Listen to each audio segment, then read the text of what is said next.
of the Spectator. The modern, quote-unquote, science of pedagogy, that's education,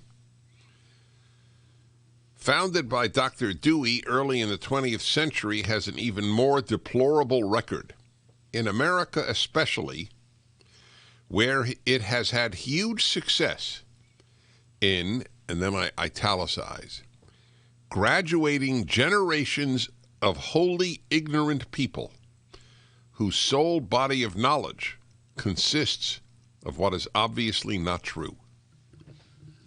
Is that awesome? That's exactly right.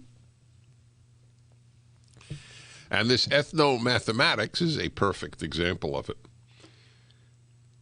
Graduating generations of wholly ignorant people whose sole body of knowledge consists of what is obviously not true. Go to my Twitter site, Dennis Prager, and take a look at it.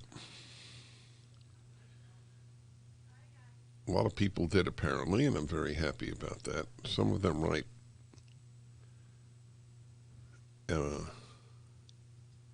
You should see that there's, by the way, you know that there are trolls who wait for me to tweet, and the first comments are always, anti-me. So here's the first one. It must have gone up like automatically as soon as mine went up. People who believe in PragerU videos in a nutshell.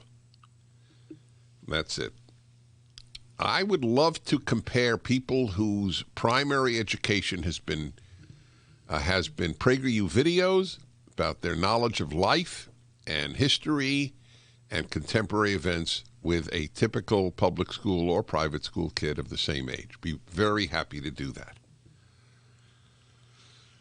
That's fascinating.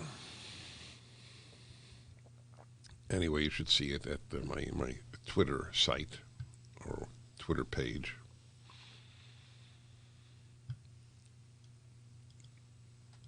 This is the beauty of math, I repeat, is the fact that there is always, whenever they could find one, but there's always one right answer. This is the square root of that, and a squared plus b squared equals c squared, and all that. Is that math or is that geometry? It's geometry, but is that considered a form of math? Huh? Yes. Yeah? How come you whispered it? You didn't want the public to hear you affirming the obvious? There is a piece in the Wall Street Journal. This man it's eerie. Like a lot of you say, oh my God, you're saying exactly what I believe. So I have that reaction to this piece by a man named David Satter. I'd like to have on. He's on the advisory board of the Victims of Communism Memorial Foundation. Wall Street Journal.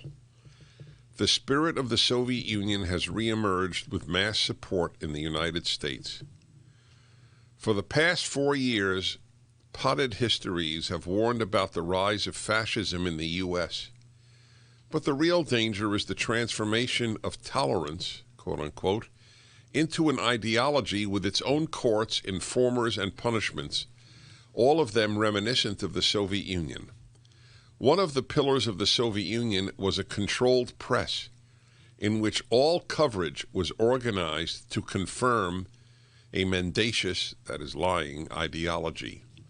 A friend of mine in Moscow, Vladimir Fyodorov, went to work for the TASS news service, that was under the Soviets, which offered readers not news, but a correct depiction of events.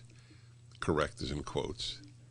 Especially regarding the U.S. and the ulcers of capitalism, racism, crime, and unemployment. In other words, the guy was hired the way someone today is hired by the New York Times to do the same thing. See my column from a couple of months ago, The Sovietization of California. Ronald Reagan said it right. Freedom, I'm paraphrasing, freedom is always one generation away from being lost.